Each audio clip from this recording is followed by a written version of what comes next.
Tardes con todas y todos. Mi nombre es Nicole Morales, soy periodista de Huella del Sur y del Cadenazo de Medios Libres. Ahí, por favor, si se pueden seguir presentando, yo les cedo la palabra. Muy buenas tardes con todos. Mi nombre es Lisette Coquinche, soy abogada de la Unión de Afectados por las Operaciones Petroleras de Texaco, UDAP. Estoy gustosa aquí de compartir con todos ustedes las experiencias que llevamos como organización, que somos en defensa de los derechos humanos ambientales de la naturaleza. Gracias.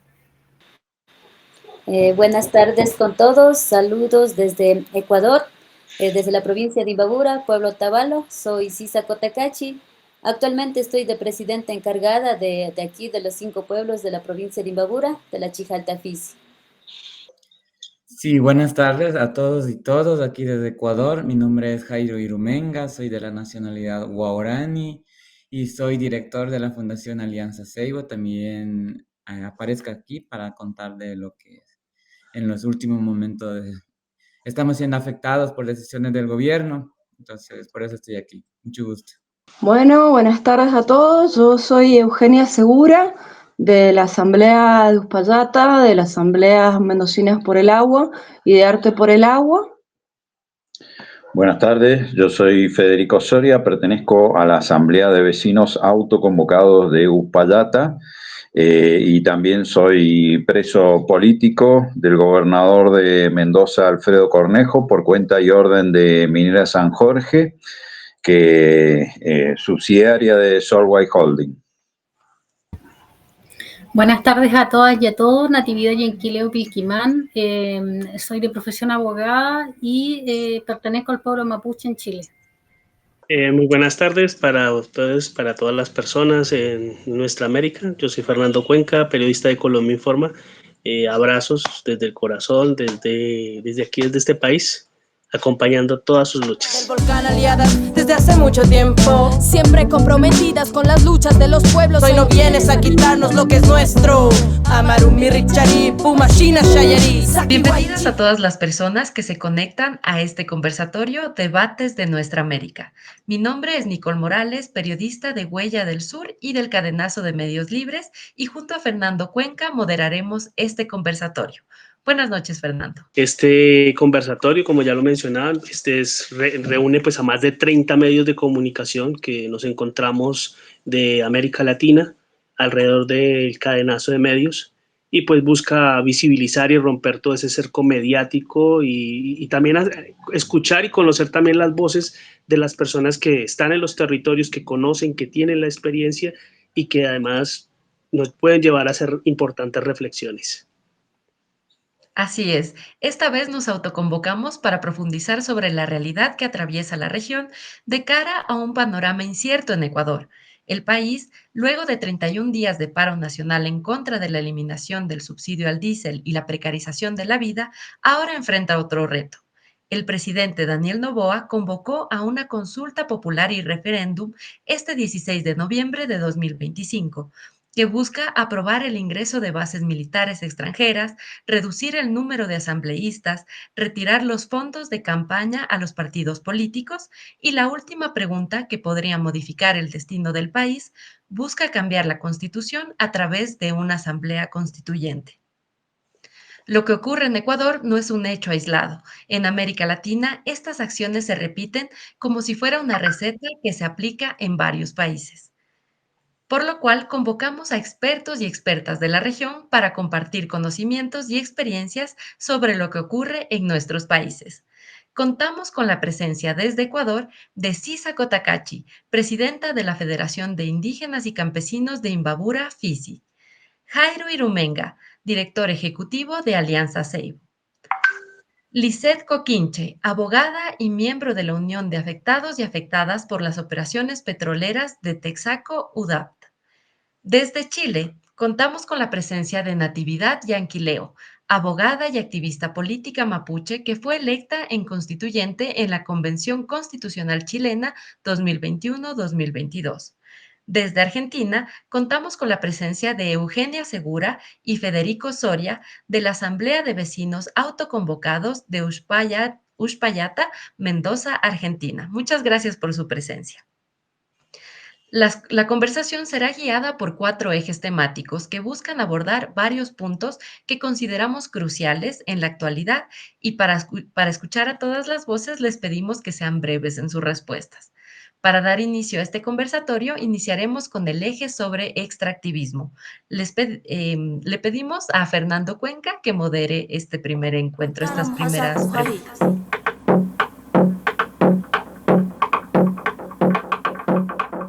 Bueno, la primera pregunta nos centraríamos en cómo se ha acelerado la explotación minera y petrolera en los últimos años y qué relación tiene todo este proceso con la agenda neoliberal en nuestra América.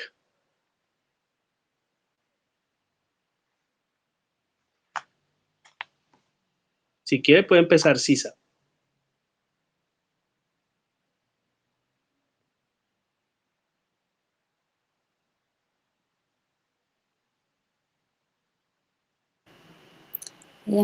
Sí, buenas tardes. Nuevamente saludarles a cada uno de ustedes. A nivel de lo que es en Ecuador, sobre el tema que nos está preguntando sobre la explotación minera y petrolera.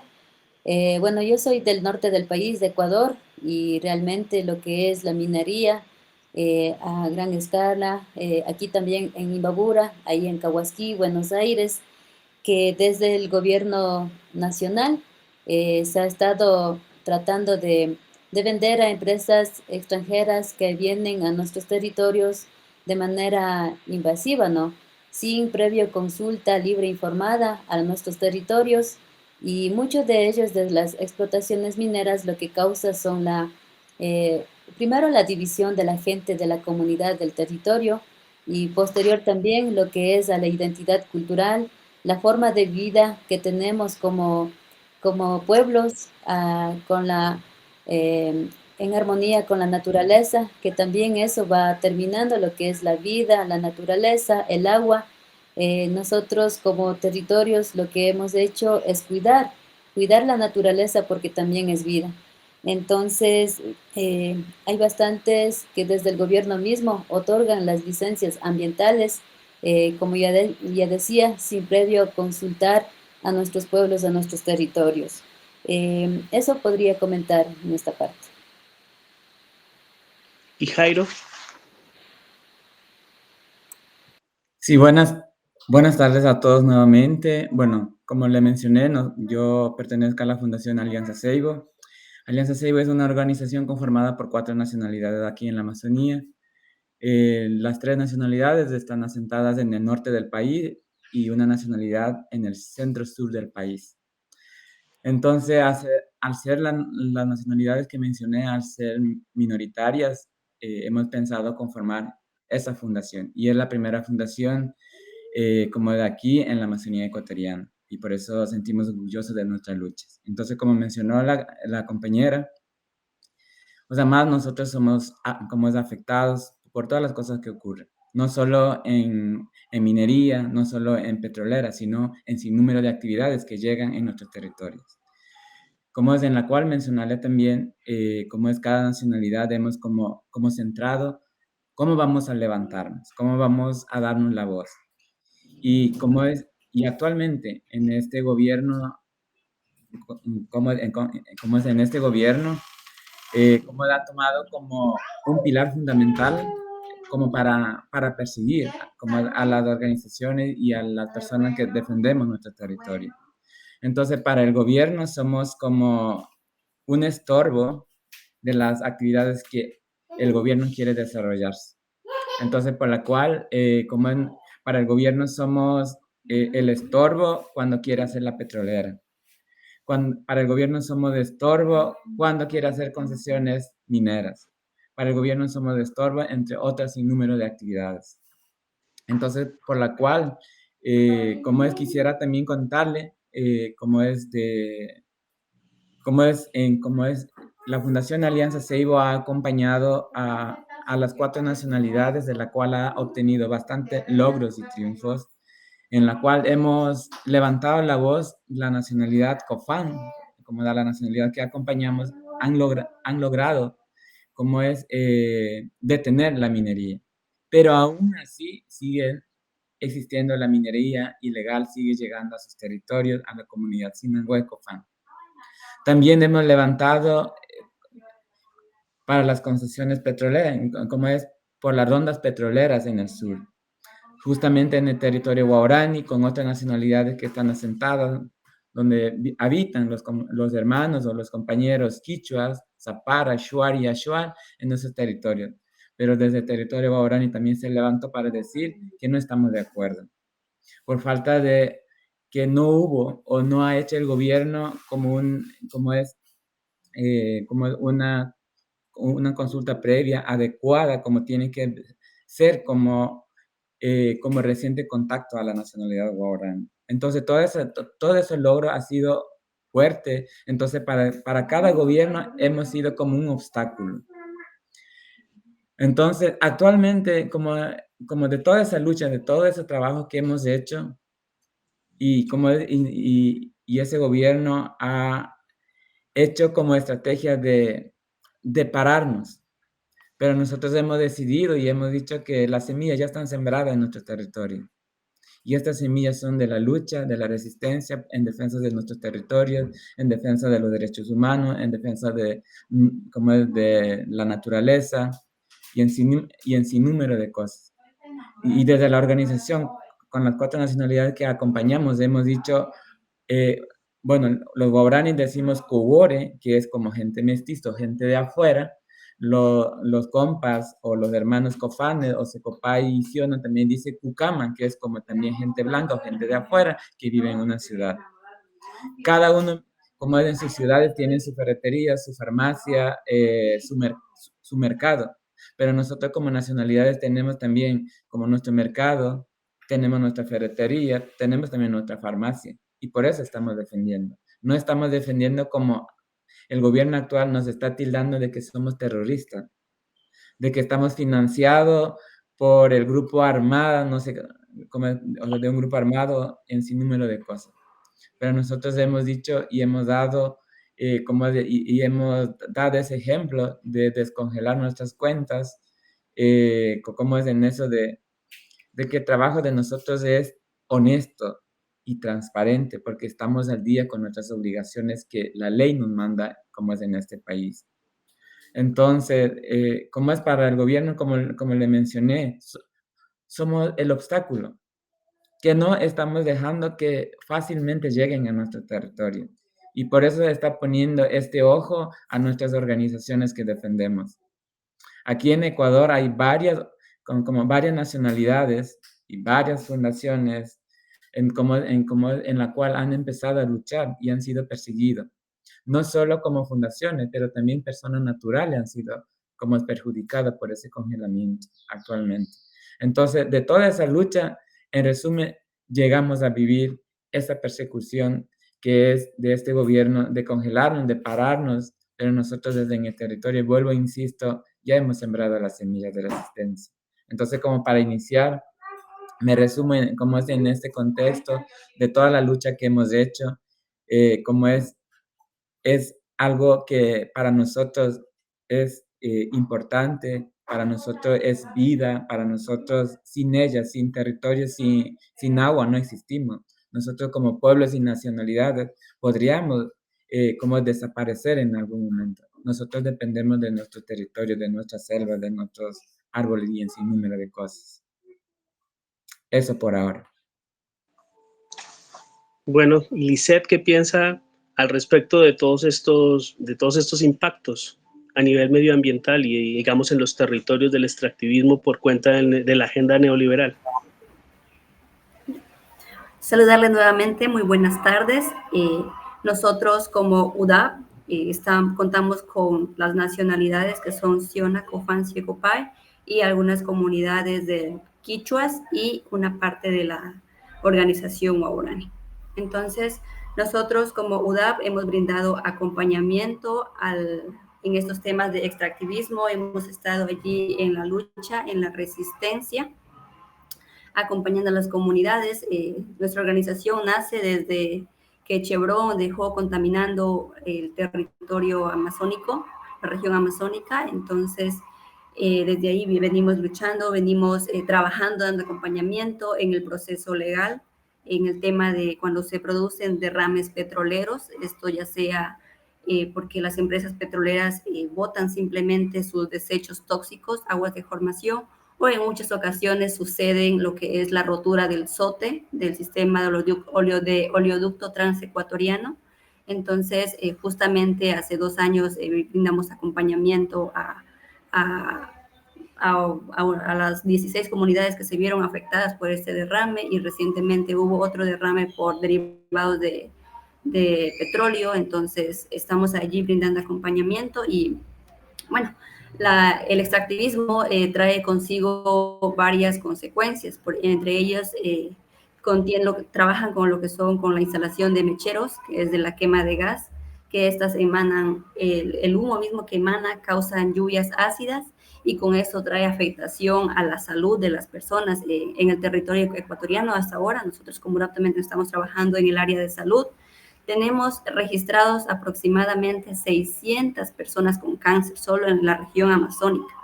Entonces, esta afectación, el tema petrolero causa afectación a la salud, a la afectación al agua, al suelo. Entonces, nosotros hemos estado allí como UDAP brindando este acompañamiento. Asimismo, el gobierno ecuatoriano lo que ha hecho es perseguir a quienes defendemos derechos. Asimismo, el Ministerio del Ambiente, que antes se denominaba Ministerio del Ambiente, Agua, Transición Ecológica, actualmente se fusionó con el Ministerio de Energía y Minas y se denomina Ministerio de Ambiente y Energías. Entonces, ellos están confabulados. Nosotros, cuando solicitamos información de alguna empresa petrolera, ellos se niegan. Entonces, tenemos que brindar realizar otro tipo de acción, como es el acceso a la información pública, porque si no tenemos acceso. Todo eso está compaginado con el mismo gobierno. Nos cierran las puertas, el territorio de las nacionalidades se han visto afectadas, muchos de ellos han tenido que mudar, porque su territorio realmente ya en muchas ocasiones han sido desalojados. De ahí mismo las empresas petroleras lo que llegan a hacer es causar división a las comunidades, porque se producen inconvenientes. Hacen lo que han hecho actualmente aquí en la región amazónica. Yo he visualizado, es de que ellos crean asociaciones, negocian con las asociaciones, y allí se causa ya una rotura, ya hay personas que no están de acuerdo con que ingrese a la petrolera. Desde ahí se viene creando la división, y asimismo tenemos ya enfrentamientos entre los mismos compañeros. Entonces, la empresa petrolera no trae nada bueno, más bien trae inconvenientes y división a la población. La misma pregunta que le haríamos también a los compas y a la compañera en Argentina, a Eugenia y a Federico, respecto a cómo se ha acelerado esa explotación minera y petrolera en la región en los últimos años, y cómo se relaciona todo eso con esa agenda neoliberal. Bueno, la desregulación petrolera y minera arranca durante la presidencia de Menem en los años 90, en toda Argentina, y ahí empieza, sobre todo a fines de los 90, empieza la megaminería, con los yacimientos de La Lumbrera y Cerro Vanguardia, son las dos primeras minas a cielo abierto, una bien al sur y otra bien al norte de Argentina, curiosamente, ¿no? En los dos extremos. Y a partir de ahí comienzan a desarrollarse las grandes explotaciones.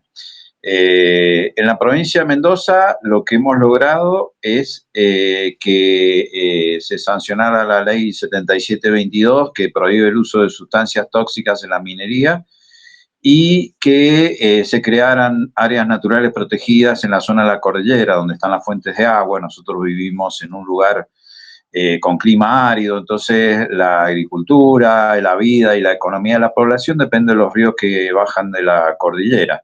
Y nosotros particularmente en Uspallata estamos en la cordillera, es un pueblo cordillerano en un valle rodeado de montañas, muy cerca de la frontera con Chile. Entonces, eso ha permitido frenar el avance de la megaminería, la minería a gran escala. Lamentablemente no ha ocurrido lo mismo con la explotación petrolera, que ingresó sobre todo con el fracking, Nosotros, bueno, Mendoza siempre tuvo una explotación convencional ya desde principios del siglo XX, pero bueno, hemos venido resistiendo la megaminería con estos logros que hemos conseguido, pero bueno, en el último año, sobre todo este año, ha habido una avanzada muy fuerte, ¿no? Con la presidencia de Milei y Alfredo Cornejo como gobernador de Mendoza, digamos, con el incremento, el incentivo de las políticas neoliberales que se diseñaron en los años 90. Lamentablemente los gobiernos progresistas no las eliminaron, sino que siguieron.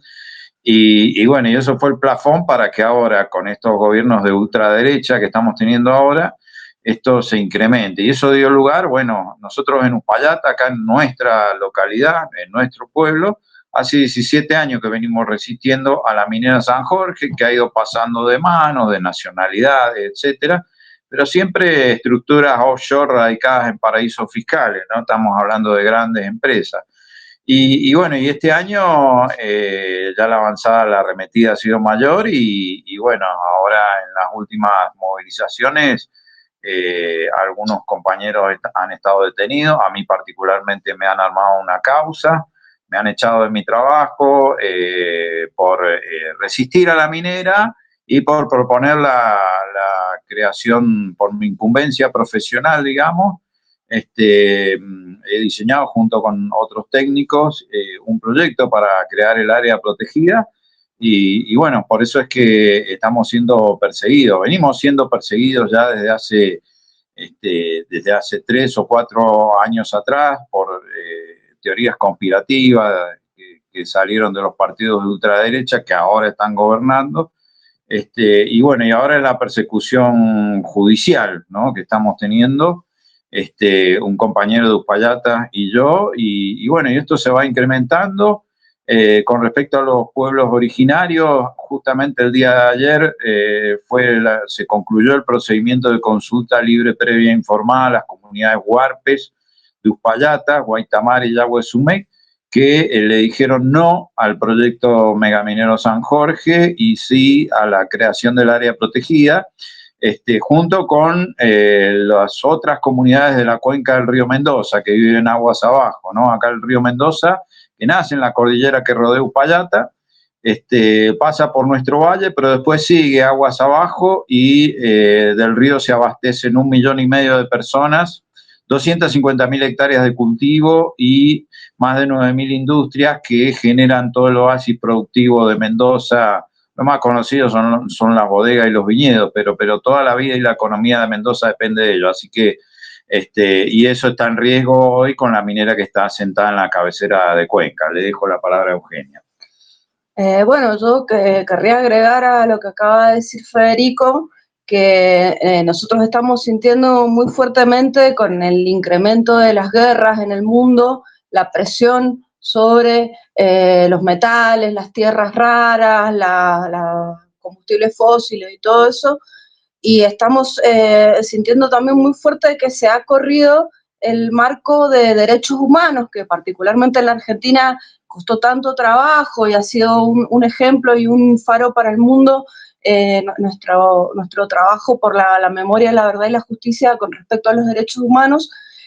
Bueno, a raíz de todas estas causas armadas y toda esta situación que tuvimos que vivir, estuvimos nosotros prófugos un mes, tuvimos un compañero preso que lo soltaron solamente porque se le estaba empezando a gangrenar un pie.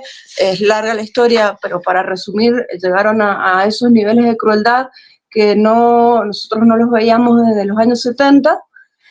Y estamos sintiendo muy fuertemente también lo que son las economías de enclave, ¿no? Cómo vienen estos proyectos de estas corporaciones, sean la megaminería, sean forestales, sean fracking o bueno, cualquier tipo de extractivismo, y corren al Estado de sus funciones que ha tenido sociales y de contención de las comunidades.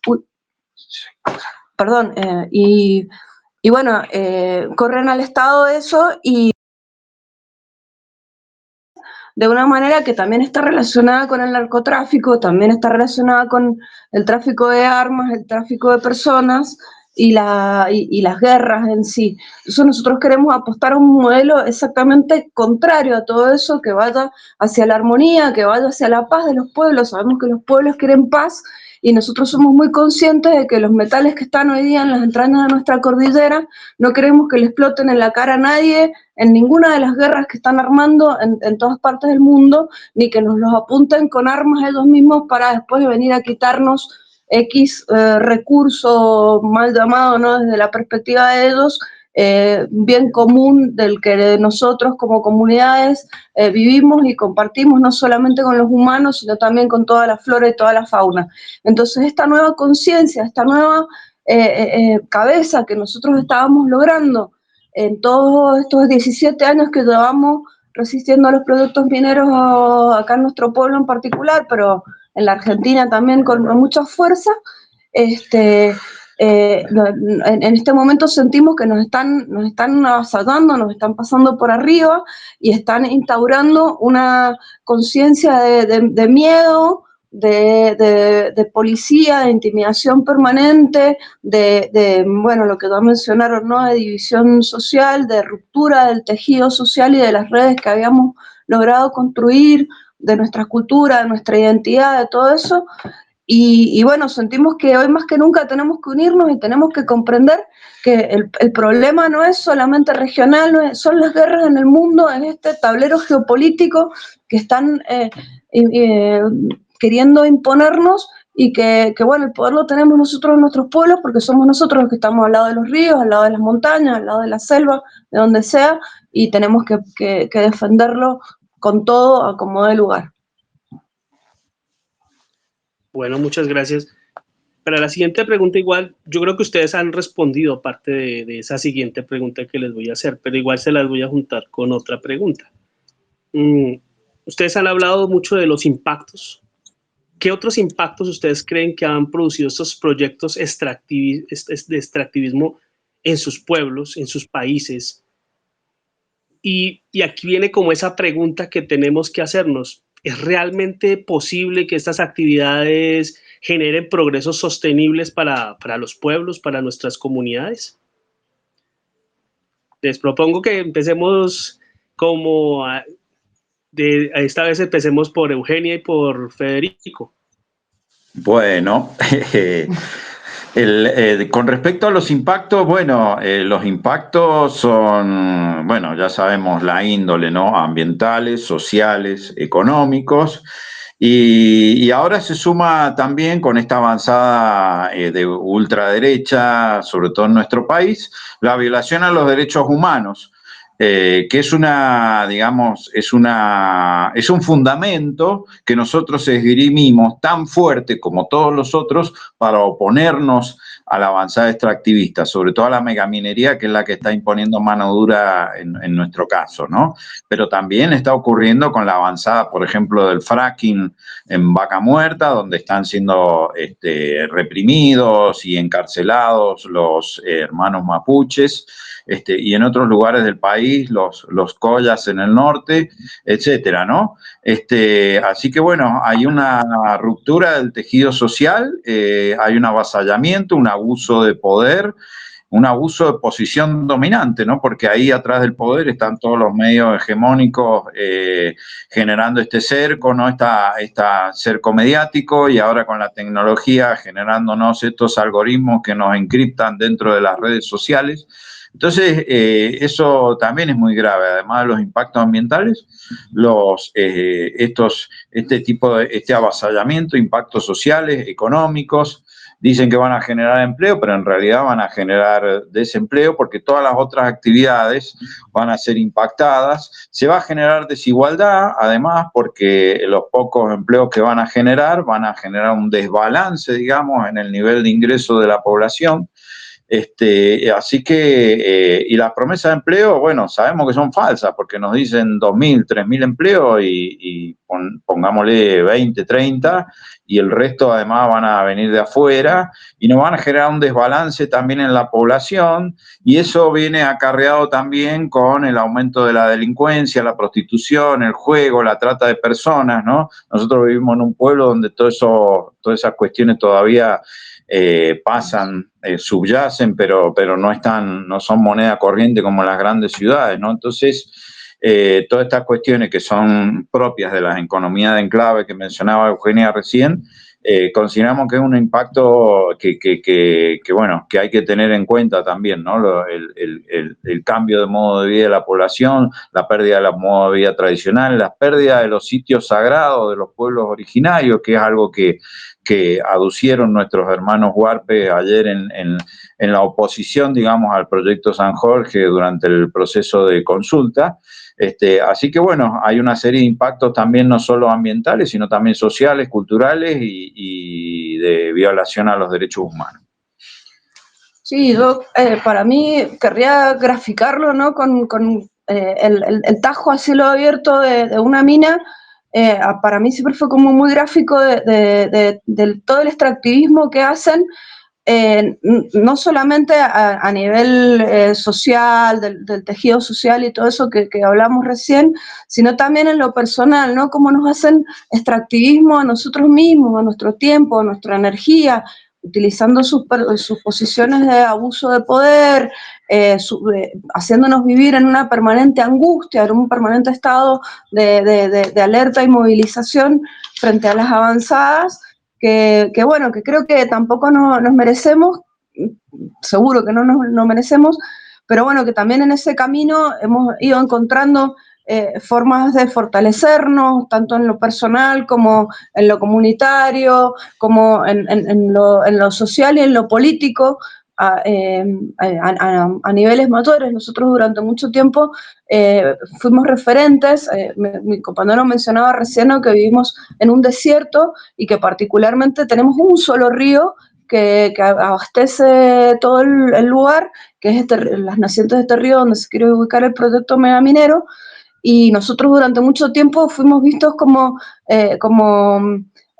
las asambleas del agua de toda la provincia, no solamente no nosotros como personas, sino las asambleas del agua de toda la provincia, como referentes respecto a los temas del agua, a los temas del cambio climático, a los temas que hacían, bueno, todas las cuestiones socioambientales que rodean esto.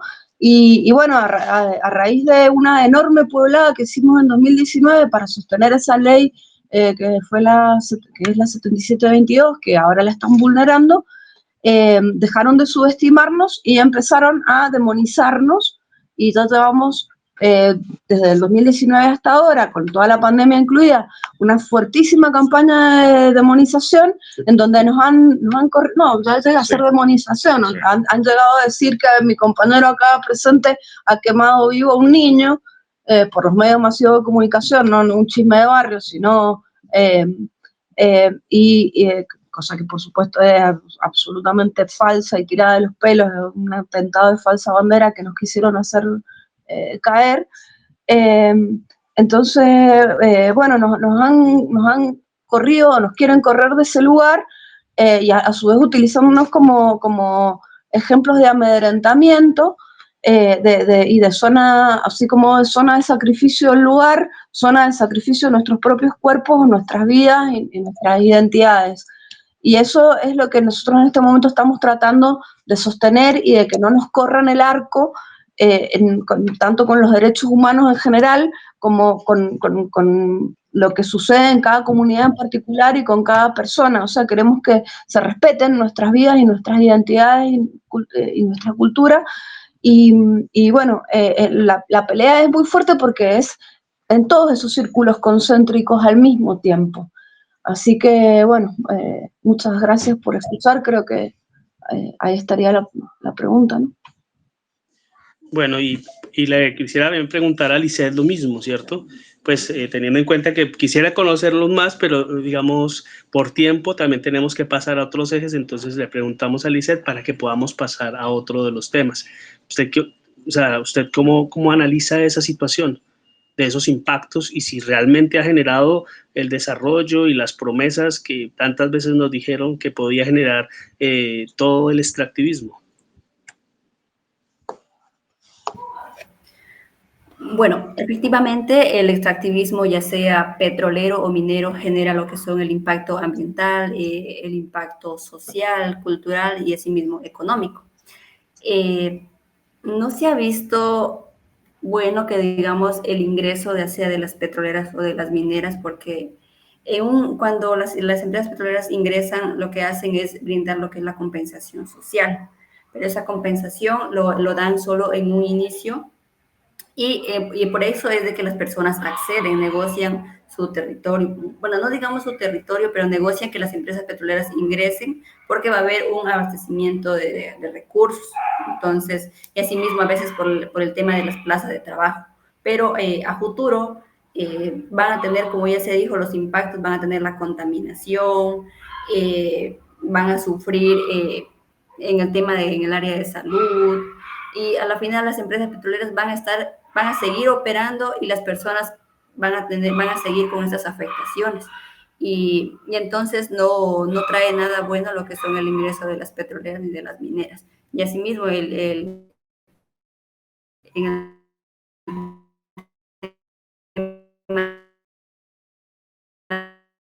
las mineras, en muchos casos reales, igual causan contaminación y afectación.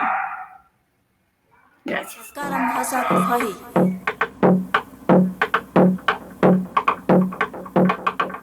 Este aspecto, estamos próximos a elecciones aquí en Ecuador, justamente para definir si es que hay una nueva constitución, pero en este eje me gustaría conversar con Natividad Yanquileo, un poco desde su experiencia también como activista política mapuche, también que fue parte de la constituyente en 2021-2022 en Chile. Quisiera que me comente, Natividad, cuáles son las enseñanzas que se pueden extraer de estos procesos constituyentes previos en la región para el contexto ecuatoriano actual. Tal vez, ¿qué lecciones nos deja, digamos, como todo este proceso para un poco entender un poco más cómo funciona una asamblea constituyente y cuáles son los principales retos y oportunidades también?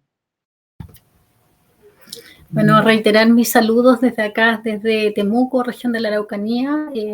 Como yo le mencionaba, pertenezco al pueblo mapuche, un pueblo que habita tanto en Chile como en Argentina. Y bueno, somos parte de los 11 pueblos originarios que habitamos en Chile, y dentro de lo que fue el proceso constituyente que le voy a pasar a comentar, la verdad es que partir señalando de que, bueno, Chile por primera vez tuvo una experiencia de estas naturalezas, dado que en Chile nosotros seguimos bajo la Constitución de 1980, que es de la dictadura civil-militar dirigida por el dictador Augusto Pinochet. El 2005, si bien es cierto, se hacen pequeñas reformas, lo cierto es que Producto no hace un cambio estructural al sistema que opera finalmente, lo que ustedes también hacían mención, respecto especialmente a que es un sistema que opera, este sistema neoliberal, opera, digamos, que finalmente trasciende a los diferentes estados. Y en base también a esa desigualdad y a todo y al costo de la vida, finalmente es que en el 2009 se provoca este proceso constituyente en Chile, y especialmente porque hay digamos, un descontento social que finalmente estalla, como se dice, en un estallido social en 2019, y que nos lleva a este proceso constituyente, y que dentro de cómo se llevó a cabo esto tiene que ver con una decisión que toman en ese entonces. Había un gobierno de derecha del expresidente Sebastián Piñera, y bueno, toman un acuerdo con toda esta movilización que se da, toman un acuerdo los diferentes partidos políticos que tenían representación parlamentaria en ese entonces para llamar a un proceso constituyente que se denomina como Acuerdo por la Paz y Nueva Constitución. Porque lo que se veía, digamos, en ese entonces, que el problema, y lo que se sigue viendo, por supuesto, el problema central en Chile es que es la Constitución finalmente que tenemos y que le entrega tanto los recursos naturales como todo lo demás, la riqueza en sí se le entrega especialmente a los, digamos, a los grandes empresarios y que son también empresarios que operan finalmente en la mayoría de los países. Entonces, producto de este proceso es que finalmente también se toman ciertas decisiones que tienen que ver con este acuerdo por la paz, digamos, que llama a un proceso constituyente y que finalmente termina en una votación que también es importante tener en consideración, que en Chile, cuando se llama a este proceso constituyente, la votación en Chile era voluntaria y el plebiscito de salida fue obligatorio. Entonces las reglas con las cuales se entra cambian al final del proceso. Y eso hizo, obviamente, que al inicio había un porcentaje importante de personas que querían un cambio, que era cerca del 80%, y que termina después con un plebiscito de salida de un 38% que está a favor de la propuesta de nueva constitución.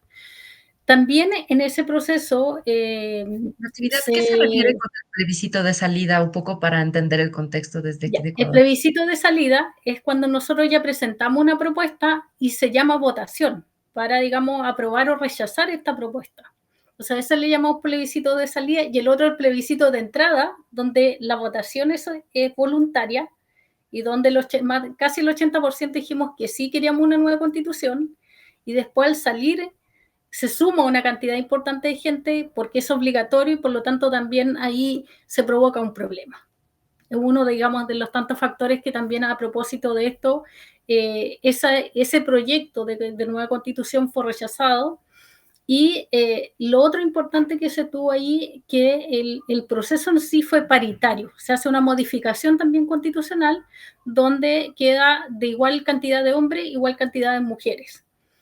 Y en el mismo producto también de este proceso, también como pueblos originarios dijimos, ya, ¿y dónde quedamos nosotros en este proceso? Y es ahí donde también hay otra modificación constitucional y en la cual se pide, digamos, la incorporación de los pueblos originarios para poder tener representación dentro de este proceso constituyente. Y finalmente se decide que son 17 personas representantes de los pueblos originarios que iban a estar en este proceso, que fue producto también de votación y que fue elegido por las personas en ese momento que fueron a votar, que pertenecen al pueblo originario y que fueron a votar de forma voluntaria. Fuimos parte de ese proceso, que fue un proceso que tuvo que realizarse esta propuesta en un año, en principio eran 9 meses, que era prorrogable por otros 3 meses, y finalmente termina siendo un año, y dentro de ese año tuvimos que entregar la propuesta de nueva constitución. También lo especial de este proceso es que ningún partido político, como había un descontento también con los partidos políticos, ningún partido político tuvo, digamos, el poder de vetar al resto de las personas o de, digamos, que pertenecíamos como a otro sector político. Porque la composición fue tan especial que nadie podía, digamos, dejar fuera al otro para poder seguir funcionando. Entonces, todos nos necesitábamos, porque además todas las normas que teníamos que aprobar requerían de un quórum altísimo que eran los 2/3. Entonces, todos teníamos que ponernos de acuerdo para poder avanzar y finalmente presentar esta propuesta.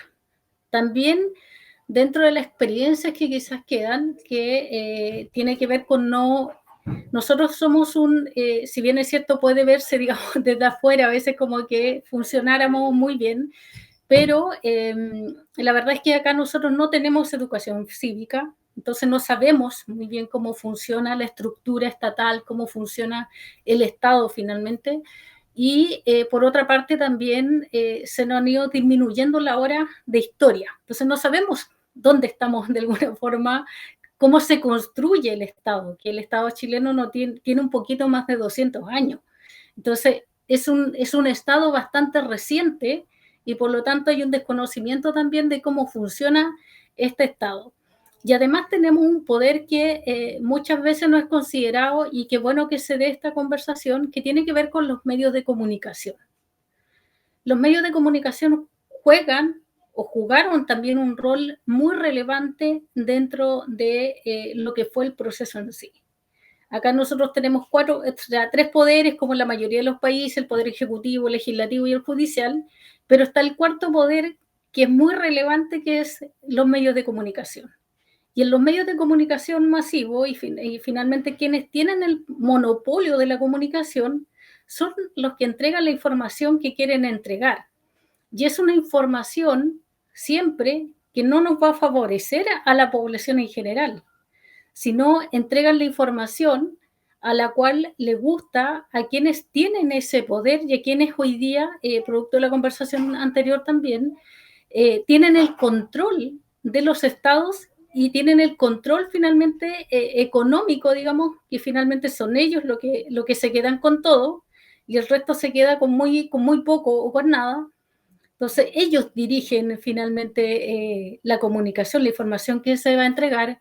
Entonces también lo que pasó dentro del proceso fue que se habló mucho de situaciones que ocurrieron dentro del proceso mismo, porque dentro de la movilización también se dan se configuran, por decir, ciertas imágenes o cierto personaje, entre comillas, y son personajes que en su momento fueron elegidos también como convencionales constituyentes, que era la figura que existía, y que finalmente se empezó como a hablar de esa forma. No sé, había una persona que en algún momento se disfrazó de dinosaurio, por ejemplo, y que salía y que después fue electo constituyente.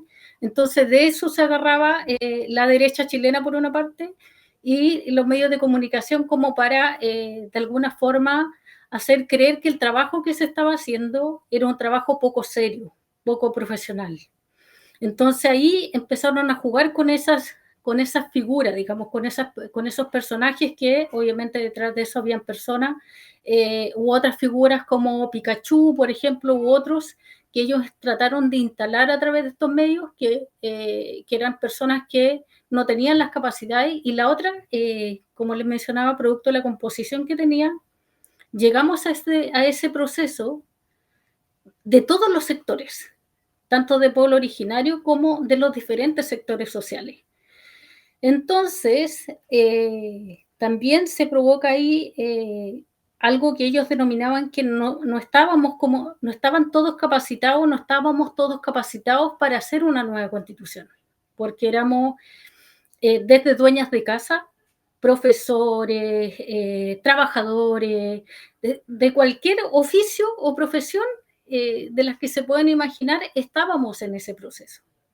Entonces, como ellos siempre tratan como de elitizar todos estos espacios, que no debería ser, que son espacios democráticos, en los cuales todos deberíamos estar, para ellos fue como, no, este tipo de gente no puede estar haciendo una nueva constitución. Para ellos era terrible que gente que salíamos desde las comunidades, que en mi caso salí de una comunidad, que éramos gente además que no pertenecíamos a la élite chilena. Entonces para ellos era terrible que una india, como nos dicen acá de forma despectiva, pudiera estar redactando una constitución, y que iba a ser una constitución que finalmente era aplicable para todo el país. Además, porque en el proceso mismo, cuando nosotros dijimos que íbamos a formar parte de este proceso, no era para que nos vieran de forma folclórica.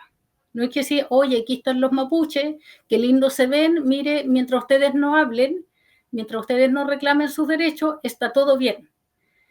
Entonces nosotros dijimos, nosotros vamos a ir a este proceso, pero vamos a trabajar para que nuestros derechos queden consagrados en esta nueva constitución, porque si no nos sirve nuestra participación adentro de esto.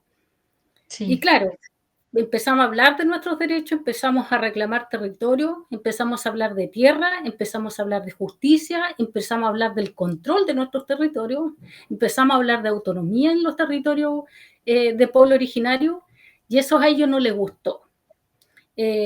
Hablamos, como le digo, de derecho propio, de usar nuestro propio sistema de justicia, cosas que ellos empezaron a hablar mucho de los privilegios que íbamos a tener.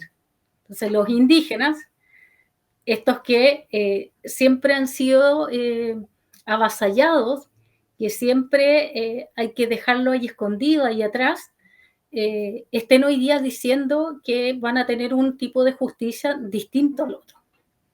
Una justicia que ellos hablaban de privilegio, o sea, todo lo que nosotros habíamos dejado establecido en esta propuesta de constitución, ellos siempre lo interpretaron como que eran privilegios que estábamos dejando establecidos. Entonces también es una forma de dejar fuera a los pueblos originarios, de decir que somos privilegiados y que seguramente un discurso que además se está repitiendo en el resto de los países por la obligación que tienen los estados de hacer consulta indígena, que tiene que ser previa, tiene que ser libre, tiene que ser informada respecto, especialmente cuando a ellos les molesta, especialmente cuando se trata de estos proyectos extractivistas que vienen a matar la vida, no solamente la vida humana, sino también el resto de las vidas. Así Y es, por otra Natalia. parte, hay hartos detalles ahí, así que Sí, eso les puedo comentar. Gracias, Natividad. Y sobre todo, justo esos puntos que trata al final también resaltar, ¿no? Porque, digamos, en el caso ecuatoriano, la Constitución de Ecuador es la primera en el mundo en reconocer los derechos de la naturaleza, por ejemplo. Y también se reconoce temas como de justicia indígena, de pueblos y nacionalidades, la plurinacionalidad, y son temas que también están en riesgo actualmente con este llamado del presidente Daniel Noboa a crear una nueva constitución. Y en ese sentido, quiero consultar a Sisa Cotacachi. ¿Es realmente necesaria una nueva constitución en el contexto actual de Ecuador? ¿Y cuáles son los riesgos que podemos correr, digamos, si se crea esta nueva constitución? Un poco también en base a las experiencias que nos acaba de comentar Natividad y que han ocurrido en otros países. Claro que sí, aquí en Ecuador, realmente a lo largo de la historia en el Ecuador, los pueblos originarios, los pueblos y nacionalidades hemos sido discriminados. Actualmente también estadísticamente tratan de minimizarnos dentro del Estado ecuatoriano. Sin embargo, nosotros somos actores fundamentales dentro de lo que es el proceso histórico a nivel de todo Ecuador. Entonces, en ese sentido, las constituciones varias que ha habido a nivel del Ecuador no nos han reconocido como personas, como ciudadanos. Ha habido muchos de los que hemos tenido que superar y pues en lo largo de la historia mismo, más que todo, el de 1998 y el de 2008, son constituciones en las que nosotros como pueblos y nacionalidades entramos ser parte de la ciudadanía, incluso las mujeres también, ¿no? En ese sentido, el del 2008 ha sido un proceso largo de la lucha. Nuestros abuelos, abuelas, nuestros padres han luchado para conseguir derechos como la naturaleza, derechos colectivos, derechos a la justicia indígena, incluso el Estado intercultural y plurinacional que está reconocido también en la Constitución. De acuerdo a la Constitución, igual el derecho a la resistencia del artículo 98, con lo que también recientemente estuvimos en paralización, en el paro nacional aquí en el Ecuador. Entonces, hay derechos fundamentales que sí se ha logrado. Entonces, incluso el debido proceso también, ¿no? Y ahora, con la nueva consulta popular que el gobierno intenta realizar, pues a nosotros como pueblos sí nos preocupa porque la independencia de los poderes de Estado, los 5 poderes, debería de existir, sin embargo, no los hay. Entonces, en el caso de CNE, sabemos de que tienen una injerencia desde el gobierno también. Entonces, sí tememos de que a pesar de que el pueblo, con lo que pasó, al menos aquí en Imbabura, hay muchos compañeros que sí sufrimos la represión militar, tenemos heridos, detenidos, perseguidos políticos. ¿Y qué va a pasar, no, con la Constitución cuando se realice la nueva constituyente?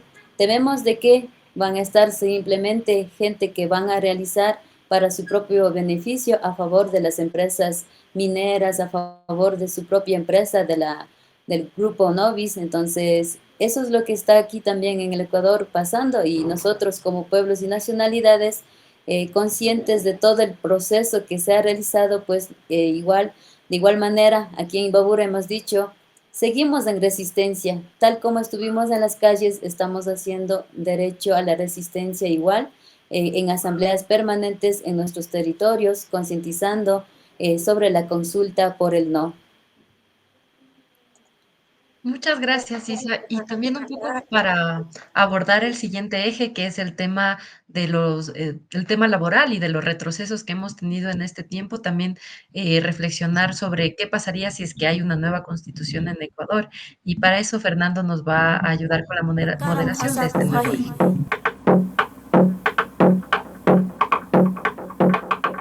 En este caso sería por lo menos conocer de ustedes las experiencias sobre las reformas y los retrocesos laborales que se han vivido en Ecuador, en Chile y en Argentina, en ese marco de ese cambio, de esos ajustes, tanto de gobiernos que han sido progresistas y han hecho algunas reformas, como también de cambios de constitución, como el que ahorita pues, se enfrenta a Ecuador y que a veces uno sabe que puede traer sus cosas, pero también puede generar unas afectaciones muy graves en cuanto a los derechos laborales. Entonces, ¿qué experiencias pueden ustedes compartir? Yo quisiera comenzar por Natividad, de esas reformas y retrocesos laborales que se pueden vivir o que se han vivido en Chile.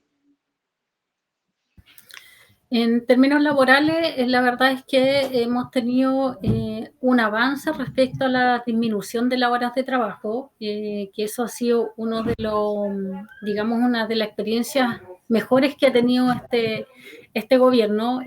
Sin embargo, como mencioné, lamentablemente nosotros en la actualidad llevamos más de 3 años en estado de excepción constitucional.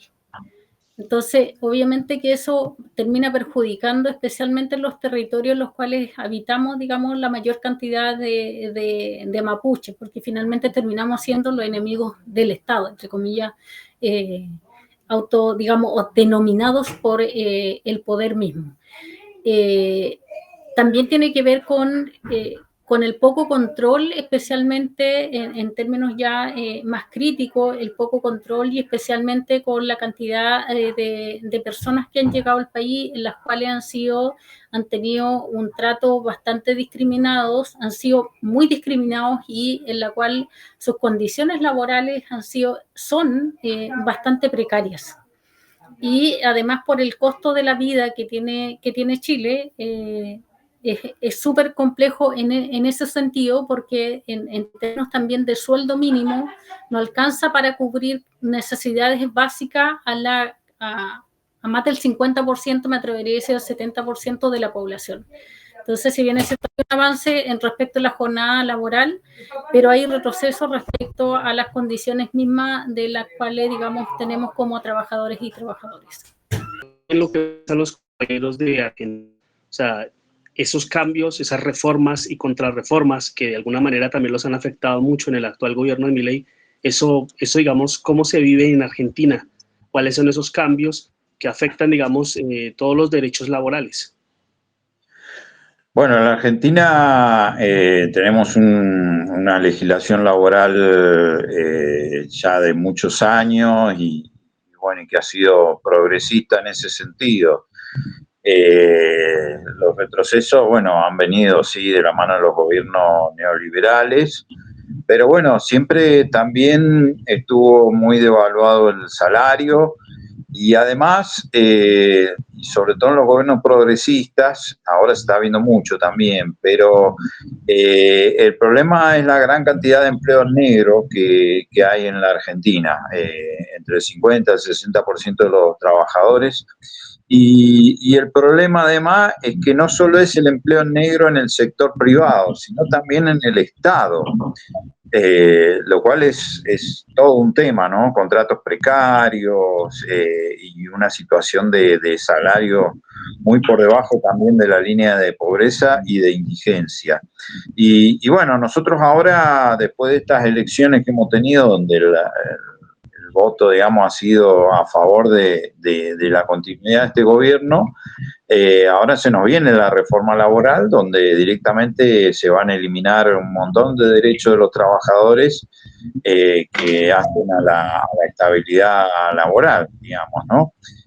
más allá de todo el manejo, digamos, tanto en el Estado como en el sector privado, de disciplinamiento dentro de cada puesto de trabajo. Y bueno, lo que me ha pasado a mí es que me han despedido, digamos, por ser activista y por proponer ideas o propuestas que no están en los planes de los organismos estatales. Así que un poco la precarización laboral, aún con la legislación progresista que hemos tenido, se ha venido viviendo en los años anteriores y bueno, y ahora se nos viene la reforma laboral que propone el gobierno y que tiene el apoyo de los distintos sectores, de los gobernadores provinciales y los jueces de la Corte Suprema y los legisladores. Así que el panorama es bastante sombrío en general en la Argentina, ¿no? Sí, yo quería agregar que básicamente nos estamos sintiendo como un conejillo de indias de un experimento extremo en cuanto a las reformas laborales, porque lo que están proponiendo básicamente es volver a sistemas del siglo XIX, tipo jornadas laborales de 12 horas, bancos de horas de trabajo, que te puedan despedir sin indemnizarte, que sea el empleador el que decide si te podés ir o no de vacaciones, cuándo, bueno, toda una serie de retrocesos de derechos que, bueno, en la Argentina, como en todos los demás países del mundo, en el siglo XIX y principios del siglo XX costaron sangre, fueron huelgas históricas y todo para ir consiguiendo cada una de esas cosas, como la jornada laboral de 8 horas, básico, elemental, que ahí comentaba recién la compañera de Chile que desde ese lado ellos han tenido un avance en la reducción de horas. Bueno, acá no, directamente quieren poner jornadas de 12 horas, o sea, es volver a una esclavitud que es impensable para nosotros, por supuesto, pero que es lo que quiere implementar el gobierno y que digamos, ha venido avanzando con reformas en otros sectores, como por ejemplo en el sector de la previsión, de las jubilaciones básicamente, en donde vienen golpeando sin asco a jubilados, a jubiladas, ancianos, ancianas, cosa que a nosotros nos sorprende el nivel de violencia con el que están aplicando estas reformas. Y bueno, estamos justo en ese brete, esto es muy reciente y le pedimos al resto de Latinoamérica que ponga el ojo en lo que nos están haciendo porque seguramente lo van a querer aplicar en otros territorios.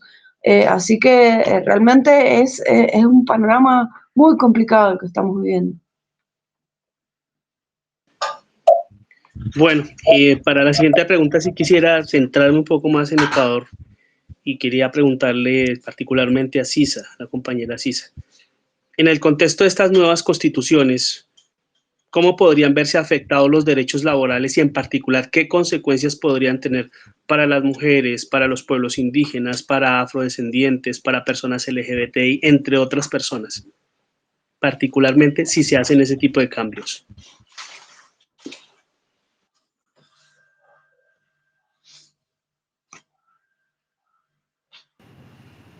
Aló. Sí, realmente en el tema del laboral y otros derechos que mencioné anteriormente, todo eso va a tener un retroceso de varios años de los que se ha logrado, ¿no?, dentro de nuestra Constitución.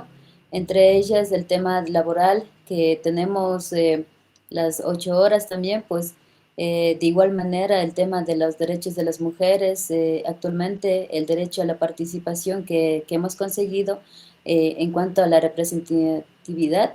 Si es que no hubiese eso, el 50% que se ha logrado actualmente, eso tampoco va a haber, ¿no? Porque también una de las preguntas que dicen es el tema de disminuir el tema de asambleístas e incluso el tema del presupuesto a partidos políticos. Entonces, dentro de esos ámbitos como sectores sociales o como pueblos y nacionalidades, nosotros no vamos a tener derechos que se ha logrado a lo largo de la historia. Entonces, más bien vamos a ser afectados directamente la población en general. Entonces, en ese sentido, nosotros, al menos como organizaciones, tratamos de llegar, de que no suceda esto, más bien podamos tener una contundente el voto por el no. Entonces, eso podría compartir.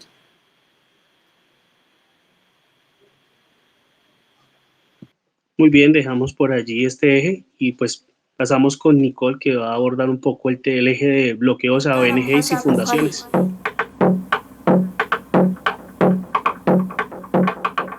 Gracias. Sí, y yo para este bloque quisiera conversar con Jairo para ver si nos puede comentar un poco sobre su experiencia con Alianza Seibo, que también fue una de las organizaciones que vivió este cierre de sus cuentas bancarias en el contexto del paro nacional y también luego de la aprobación de leyes que justamente permitieron que esto se lleve a cabo. Un poco, Jairo, si nos puede comentar un poco si tiene, digamos, una lógica este cierre de las cuentas y también si es legítimo, ¿no? O cómo ustedes lo vivieron y cómo también han luchado para que se revierta esta decisión. Bueno, sí me escuchan bien, ¿no? Ok, entonces, como mencioné, Alianza Seibo está fundada desde el año 2014-2015, 10 años de mucha lucha, de mucha experiencia, de mucho trabajo, muchos logros. Y con la llegada de este gobierno del turno, nosotros, como le mencioné, hacemos mucho trabajo en territorios, que ese trabajo debería ser del gobierno, porque es un derecho legítimo que desde las comunidades reclamamos, pero no hemos sido atendidos.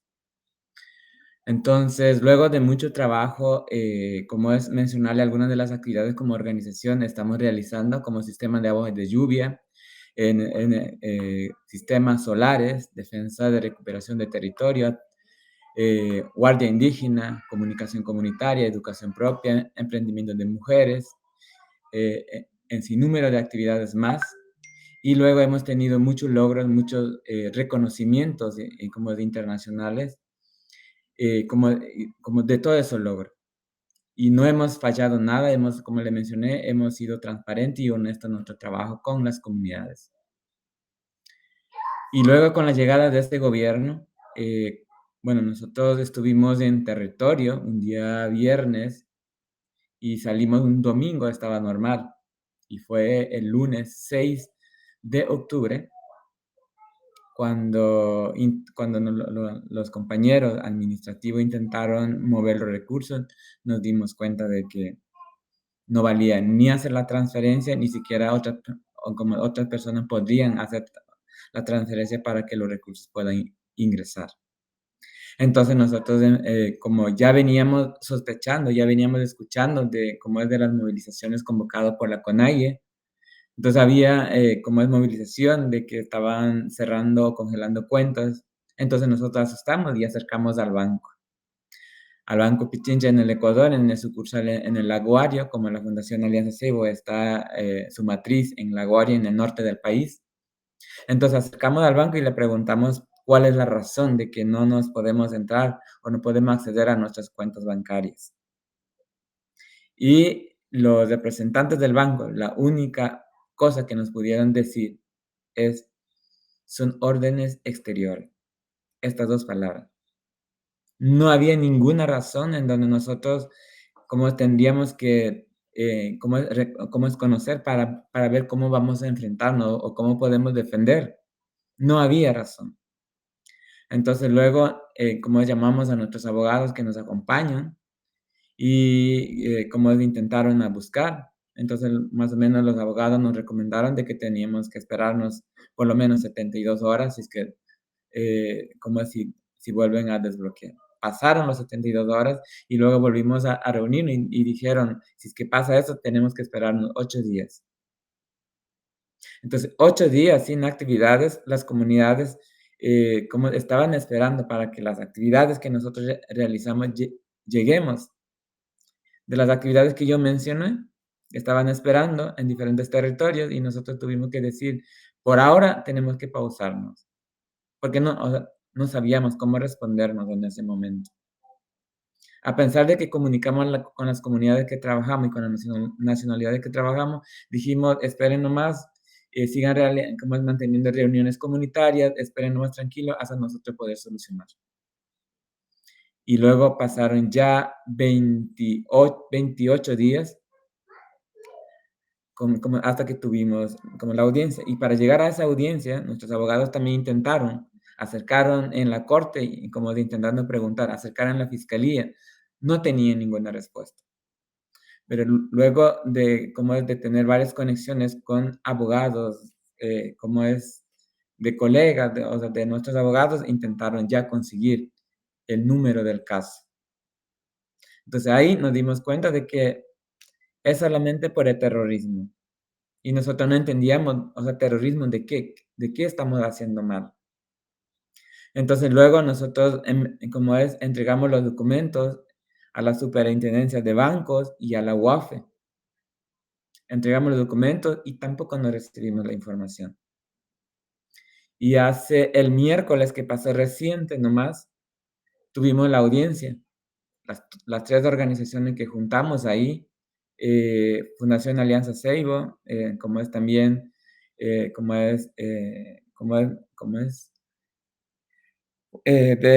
la Unión de los Afectados, UDAP, Paquiru, que es la nacionalidad quichua de Pastaza.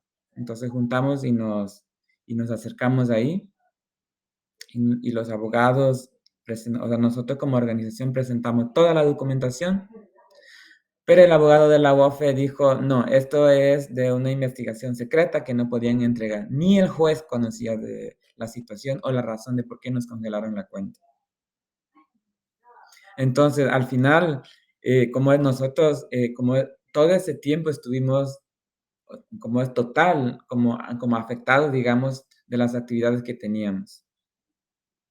Entonces, en ese gobierno, como actualmente en ese de Noboa, no creemos en nada, no creemos en, bueno, puedo decir, ni papa ni arroz. ¿Por qué razón? Porque en la campaña nos ofreció su gente, llegaron a las comunidades, dijeron que no iban a topar los bolsillos, que no iban a subir el IVA, no iban a subir el diésel y en sin número de cosas. Pero todo esto, toda esa propuesta no han sido cumplidas, más bien ha sido al contrario. Entonces, para la cual nosotros hoy estamos también como organización, estamos asustados. ¿Qué es lo qué es lo que viene? Y justamente de lo que, como estaban mencionando, de la nueva constituyente. Y estamos entrando, estamos cerca como de una puerta en donde vamos a tener que enfrentar muchas cosas. Y estamos asustados también, como porque Fundación Alianza Seibo es una fundación de pueblos indígenas, conformada por 4 nacionalidades, como mencioné. No es una fundación de gente de afuera, sino es una fundación, como le mencioné, conformada por 4 nacionalidades, de Guarani, Cofán, Copay y Siona, por ser la nacionalidad con número minoritario de habitantes, decidimos como para organizar y defender, porque el problema en que coincidimos eran similares.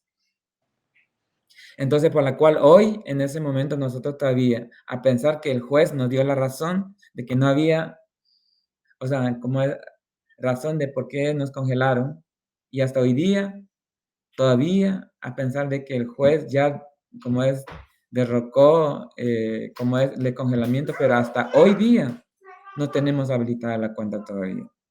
Vamos a tener que esperar hasta el día lunes para ver qué pasa y tomarnos las siguientes decisiones. También hacer como presionar a través de comunicación por medios digitales, insistir para que nos habiliten nuestra cuenta. Porque por ahora, como mencioné, estamos como medio congelados o medio pausados con nuestras actividades que tenemos que atendernos.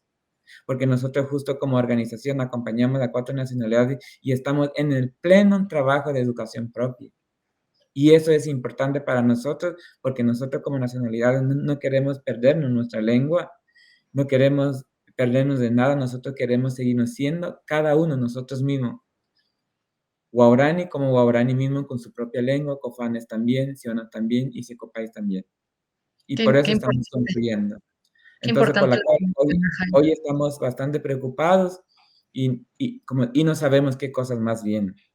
Entonces, contarles de que nosotros estamos enfrentando bastante grave, digamos, en el Ecuador, bastante grave como es tildado como terrorista. Así es, Jairo. Y en ese sentido, quisiera consultar a Lisette Coquinche un poco que nos comente cuáles son los motivos que dio el Estado para este cierre de cuentas y también qué afectaciones o qué consecuencias se dieron después de que se tomó esta decisión para las comunidades, como comentaba Jairo, para las fundaciones en sus proyectos y lo que abordan. Bien, efectivamente, esto se hace, el bloqueo de las cuentas, tanto de UDAP, Alianza Seibo y de Paquiru, se hace por una supuesta alerta que determina el Sistema Nacional de Inteligencia. Esto se da por supuestamente una transacción fraudulenta, ilícita, y emite la alerta a la Unidad de Análisis Financiero y la misma emite al juez a la Unidad Judicial relacionados con delitos de corrupción y crimen organizado, y este juez ratifica esta medida. Por eso nos emiten la medida cautelar administrativa de inmovilización de fondos de los 3 colectivos. Entonces, ante esto se dice que es por una transacción fraudulenta. Sin embargo, deben de congelar netamente esa transacción fraudulenta y demostrarnos de que cuál fue la transacción fraudulenta. Nosotros, la unidad de análisis financiero nunca pudo demostrar eso. Ante ello, nosotros en audiencia pudimos demostrar de que nuestro trabajo es transparente, quedó evidentemente con hechos verificables que los colectivos no incurrimos en ningún tipo de delitos que sean con actividades sospechosas, que identifiquen indicios o objetivos verificables que evidencien realmente que nuestra operación, nuestras actividades como organizaciones sociales son inusuales. Ante ello, se puede decir que la UAFE fracasó rotundamente en demostrarlo aquello. Y quedó en evidencia prácticamente la acusación que nos estaban realizando como una artimaña, y más bien se pudo verificar que a nosotros nos persiguen simplemente por el hecho de defender derechos. Y asimismo es crucial manifestar que nosotros como los 3 colectivos demostramos con documentación, incluyendo con informes de auditoría, la absoluta transparencia y el estricto cumplimiento tanto legal que realizamos por la declaración que realizamos, declaraciones y pago de impuestos, y con esto se quedó validado que nuestra labor es esencial y ética, que va en apoyo de los pueblos, nacionalidades, de los pacientes oncológicos, pacientes de cáncer y otros grupos vulnerables a los cuales el Estado no llega. Ante ello, con este bloqueo de cuentas, nosotros nos hemos visto un poco limitados a seguir trabajando con los pacientes oncológicos. Se ha estado trabajando, pero ha sido limitado, y asimismo como trabajadores de UDAP, miembros de UDAP, nosotros no hemos podido cobrar nuestra remuneración.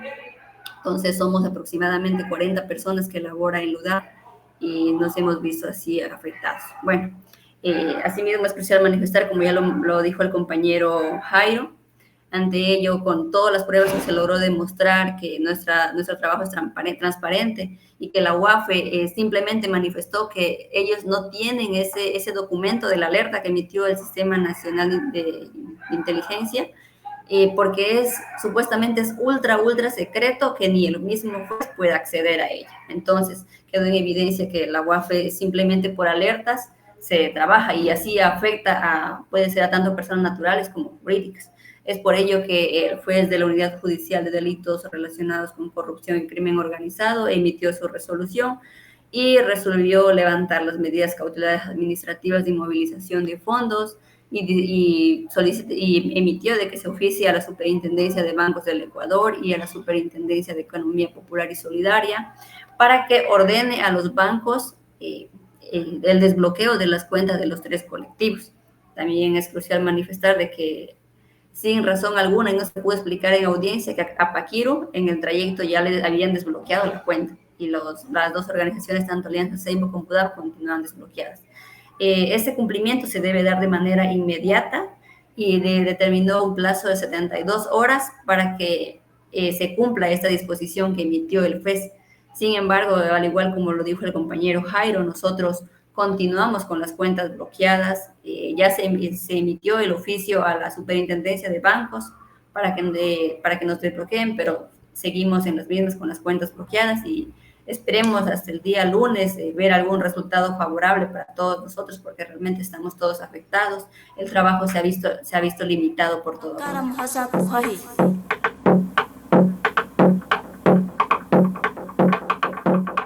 Y para finalizar un poco todos los aportes que nos han dado en este conversatorio, me gustaría que en breves palabras, en honor al tiempo, pueda cada uno emitir una reflexión final sobre lo que está ocurriendo en nuestra América Latina, un poco contando desde su experiencia, desde cada país y también un poco como reflexionando en las coincidencias que tenemos entre lo que está ocurriendo actualmente. Entonces, empezamos primero, por favor, con Sisako Takachi para su reflexión final. Bueno, entendiendo y escuchando a cada uno de los compañeros que han estado compartiendo en esta tarde y noche, realmente a nivel de Latinoamérica, al igual que en Ecuador, pues nos está pasando lo mismo, ¿no? En ese sentido, el tema de la constituyente, de igual manera, el tema del derecho laboral, de igual manera, el tema del extractivismo, que sí nos está también afectando particularmente a los pueblos y nacionalidades en nuestros territorios, las petroleras en la Amazonía, igual aquí lo que es la minería en Sierra Norte, Sierra Centro, Sierra Sur también. Entonces, yo lo que veo es que las políticas neoliberales a nivel de Latinoamérica se dan porque simplemente ellos piensan en sí mismos, en el dinero, más no en la vida de la naturaleza, de nosotros, los pueblos y nacionalidades. Entonces, en ese contexto es preocupante, pero a nivel de toda la historia, nosotros, los pueblos, los originarios, siempre hemos estado alzando la voz también. Entonces, en ese contexto, nosotros, al menos como pueblos de Imbabura, ya demostramos en este primer escenario que sí batallamos fuertemente y asimismo vamos a seguir, porque los más de 553 años de resistencia seguimos resistiendo y vamos a seguir resistiendo en la lucha con el legado que nos ha dejado nuestros líderes históricos como Mama Tránsito, Dolores Cacuango y entre otros. Muchas gracias por este espacio. Sí, bueno, como ya lo señalé, la verdad es que el sistema neoliberal no distingue fronteras, nos perjudica a todos de la misma forma. Sin embargo, creo que es súper relevante también señalar de que para nosotros como pueblo originario tenemos formas de vida muy, muy similares y por lo tanto muy pocas veces también distinguimos si hay o no hay frontera, porque la verdad es que los problemas al parecer son muy, muy parecidos. Y por lo tanto, más que cualquier cosa es a señalarles que estaremos pendientes respecto al proceso que ustedes van a vivir. Cuando los derechos también se señala siempre, los derechos se deben cuidar, así como se conquistan, tenemos que estar siempre en alerta porque siempre nos van a querer disminuir nuestros derechos. Sin embargo, también tenemos esa fuerza para resistir todo lo que puede pasar. Son más de 500 años de resistencia, por otra parte, como ya también lo señaló nuestra hermana. Así que un saludo cariñoso y, para todas, para todos, y ojalá se cumpla, digamos, lo que ustedes están señalando, lo que ustedes quieren para sus pueblos, lo que ustedes quieren también con las personas que comparten el territorio. Que son, que muchas veces quizás no sean indígenas o no se consideran como pertenecientes al pueblo originario, pero sus condiciones sociales son muy similares, que viven la desigualdad que también nosotros vivimos y por lo tanto también es necesario poder conversar con ellos y poder digamos, acompañarse en estos procesos. Así que agradecer a todas, a todos, un saludo cariñoso desde acá, desde Chile. Nosotros, como les decía, estamos en esta concepción, seguimos resistiendo y tenemos para muchos años más para seguir resistiendo, porque somos nosotros quienes defendemos la vida mientras ellos quieren terminar con nuestra vida. Así que agradecida también por estar dentro de estos medios que son alternativos, que son quienes entregan la información que queremos nosotros, pero sin embargo también es necesario ampliar y llegar a otros sectores de las cuales hoy día tienen este poder los medios masivos para entregar una información muchas veces errónea y que finalmente nos hace que nos podamos dividir entre los diferentes sectores y no unirnos, y eso es que finalmente nos termina perjudicando.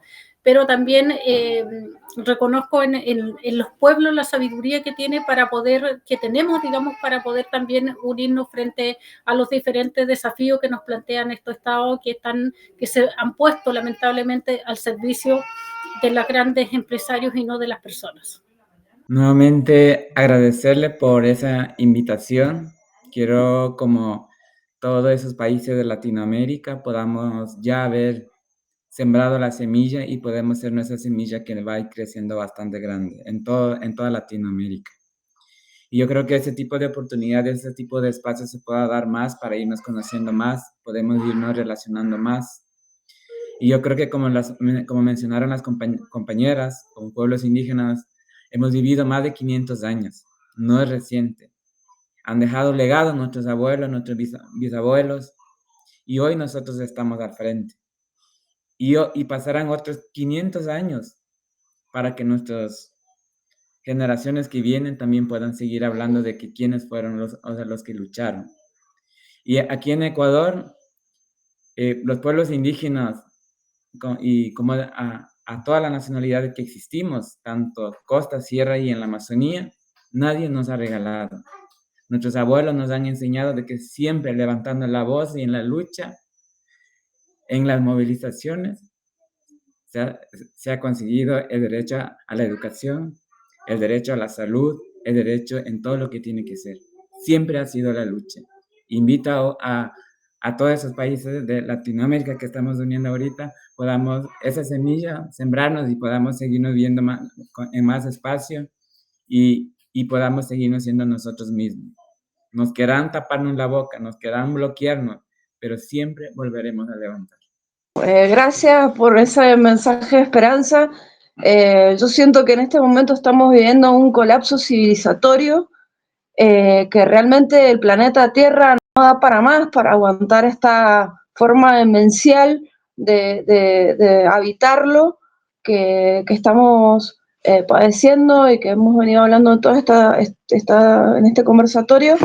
Y bueno, realmente cuando tengo que buscar esperanza, acá nuestros pueblos originarios, entre nuestros pueblos originarios está la comunidad guaraní, que tiene la tierra sin mal, está el Pachacuti, están las profecías de los indios Hopi, bueno, a lo largo de todos los pueblos originarios que hablan de este momento de cambio intenso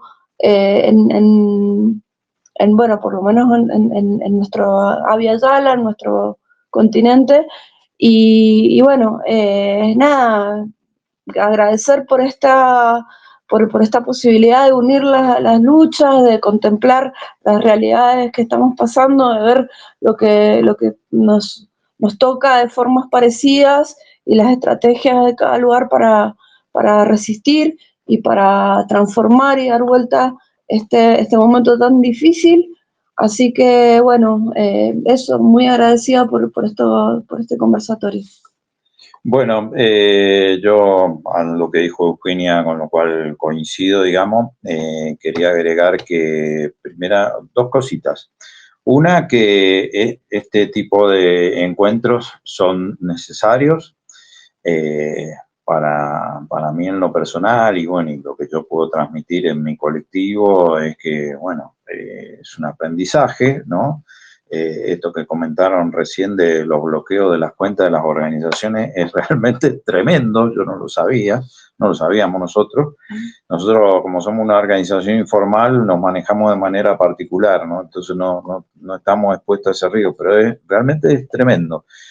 Y bueno, y entendemos que nos puede llegar a pasar a nosotros también. Por eso es muy necesario que tengamos este tipo de encuentros y que sepamos qué es lo que pasa en cada uno de los territorios, aunque estemos muy lejos y aunque tengamos realidades distintas, ¿no? Y lo otro que, por eso gracias, ¿no? Y lo otro que quería dejar como reflexión, nosotros tenemos un dicho acá que nosotros decimos siempre, cada vez que nos avasallan, que luchar sirve, ¿no? Nosotros llevamos 17 años resistiendo a la minera San Jorge, acá en nuestro pueblo, llevamos más todavía resistiendo a la megaminería en Mendoza, en la provincia de Mendoza. Y lo que en el caso de la minera San Jorge, lo que en el año 2008 se nos planteaba como un hecho consumado, todavía no se ha podido dar.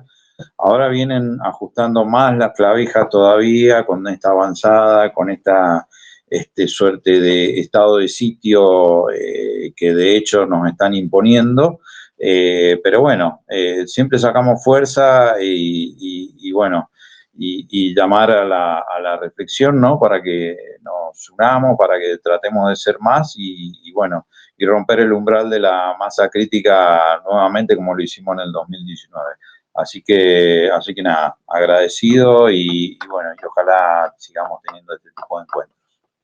Se ha quedado claro que el extractivismo, la regresión de derechos, el bloqueo de las cuentas y hasta incluso el cambio de una nueva constituyente en el territorio ecuatoriano causará gran afectación porque se irá en retroceso los derechos fundamentales de que ya existen, como ya lo manifestó el compañero, el derecho a educación, salud y varios derechos más que existen y que son fundamentales. Nosotros seguiremos en la lucha, como UDAP seguiremos acompañando, resistiendo en la lucha, brindando ese apoyo a las comunidades que tanto lo requieren y no desmayaremos en el transcurso. Así que como UDAP nuestro compromiso es acompañar, defender los derechos humanos, ambientales y de la naturaleza y a seguir y siempre con la mano en el corazón y sigamos resistiendo. Gracias. Muchísimas gracias a los y las ponentes que han compartido sus conocimientos y experiencias en esta noche. Este conversatorio se realizó en un esfuerzo colaborativo del Cadenazo de Medios Libres que reúne a más de 30 medios de Latinoamérica y busca romper el cerco mediático y narrar la historia de nuestra América desde diversas perspectivas.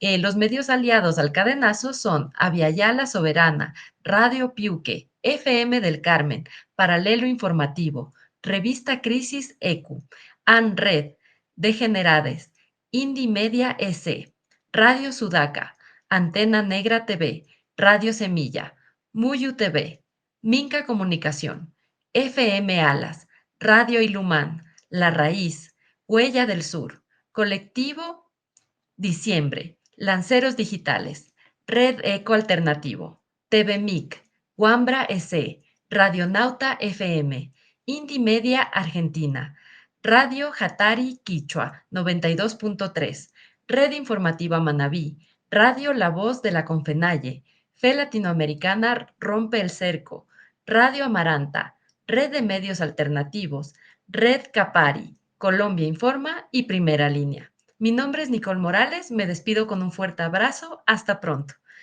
Muchas gracias igualmente a Fernando Cuenca por ser el moderador de esta noche. Fue un gusto acompañarles esta noche. Hasta una próxima ocasión y un abrazo muy grande a ustedes.